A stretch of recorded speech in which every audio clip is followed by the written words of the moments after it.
প্রকৃতির মাঝে ছোট এক জীবন, পরিশ্রমের সাথে যার সম্পর্ক, সেই জানে জীবনের আসল মুহূর্ত। প্রতিদিনের মতো তারা নদী থেকে কাপড় ধুয়ে নেয়। তারা জানে নিজের কাজ নিজে করাই ভালো। ব্যস্ত আবহাওয়ার মাঝে তারা কঠোর পরিশ্রম করে থাকে। এটাই তাদের আসল লক্ষ্য।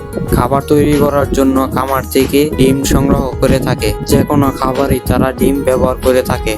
এটাই তাদের পুষ্টির চাহিদা পূরণ করে থাকে। তারা ময়দা ও ডিম দিয়ে ভালো রেসিপি তৈরি করতে পারে। তাদের খাবার খুবই সুস্বাদু এবং পুষ্টিকর হয়। এমন খাবার তারা প্রায়ই বানিয়ে থাকে। রেসিপি গ্রানে ভরে যায় পুরো বাড়ি। এমন রেসিপি অন্য কোথাও দেখতে পাওয়া যায় না। প্রতিটি মুহূর্তই খুবই সুন্দর। মানে সবকিছু পেয়ে যান। পরিবারের দুজন মিলেমিশে কাজ করার মজা অন্যরকম। তারা দুজনই ভালো রান্না করতে পারে। তারা একজন আরেকজনের প্রতি বিশ্বাস ও ভালোবাসা রয়েছে। তারা জীবনের সবচেয়ে মূল্যবান সময় তারা পরিবারের সাথে কাটায়। শত কষ্টের পরেও তারা কাজের পর হাসি খুশি থাকে, মিলেমিশে খাবার খায়। এটাই জীবনের আসল শান্তি। প্রকৃতির মাঝে ছোট এক জীবন। এমন ভালো কাজ থেকে কেউ লাইক সাবস্ক্রাইব করে না।